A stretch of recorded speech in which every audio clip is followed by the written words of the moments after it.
और जो एक्ट आएगा वो वक्त के जो वाकिफ की मंशा है कि गरीबों को, विधवाओं को, बच्चों को, अनाथ को एजुकेशन में, हेल्थ में इसका फायदा मिले, तो वो होने जा रहा है। जिस तरह से ये प्रोटेस्ट कर रहे हैं, ये केवल विरोध के लिए विरोध कर रहे हैं। आखिर अब जो एक अमेंडेड या हमारी रिपोर्ट है, उस रिपोर्ट से ऐसी कौन सी बात है कि जिसको लेकर के उनके मन में कोई विरोध है या शंका है? कोई अगर ऐसा है तो उस रिपोर्ट को पढ़ ले।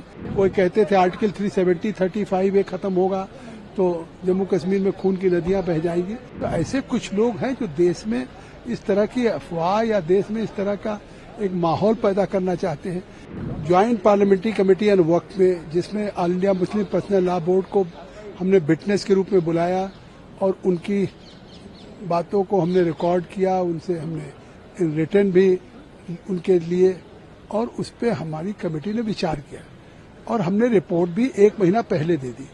और 1 महीने उस रिपोर्ट को पब्लिक डोमेन में आने के बाद जहां सब स्वागत कर रहे हैं, एक बहुत अच्छी रिपोर्ट आई है और जो एक्ट आएगा वो वक्त के जो वाकिफ की मंशा है कि गरीबों को, विधवाओं को, बच्चों को, अनाथ को एजुकेशन में, हेल्थ में इसका फायदा मिले, तो वो होने जा रहा है।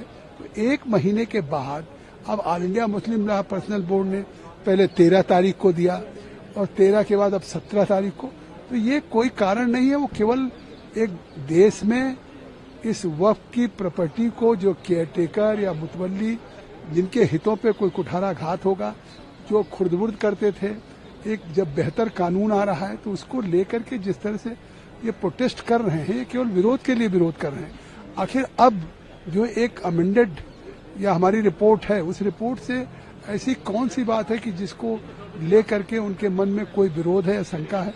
कोई अगर ऐसा है तो उस रिपोर्ट को पढ़ ले, तो सारी बातों का समाधान हो जाएगा। लेकिन सर सवाल ये है कि कह रहे कि शाहीन बाग की तरह जगह जगह हम प्रोटेस्ट करेंगे, इससे तो क्या मैसेज जा रहा है? क्योंकि एक तरफ तो सरकार समझाने की कोशिश करे कि this is not against the Muslim, और दूसरी तरफ ये मुस्लिम समुदाय से ही जो ऐसे ये वोट्स हैं। अब इसका क्या करेंगे कि अगर हम पूरे देश को शाहीन बाग बनाएंगे? कोई कहते थे आर्टिकल 370, 35 ये खत्म होगा तो जम्मू कश्मीर में खून की नदियां बह जाएंगी। तो ऐसे कुछ लोग हैं जो देश में इस तरह की अफवाह या देश में इस तरह का एक माहौल पैदा करना चाहते हैं। सरकार की तो मंशा यह है कि जो वक्फ है वो एक अच्छा ट्रांसपेरेंट कानून बने, उस वक्फ की प्रॉपर्टी से लोगों को, आम आदमी को, पसमानदा को, गरीबों को उसका फायदा मिले, और उस दिशा में हमने रिपोर्ट दिया है।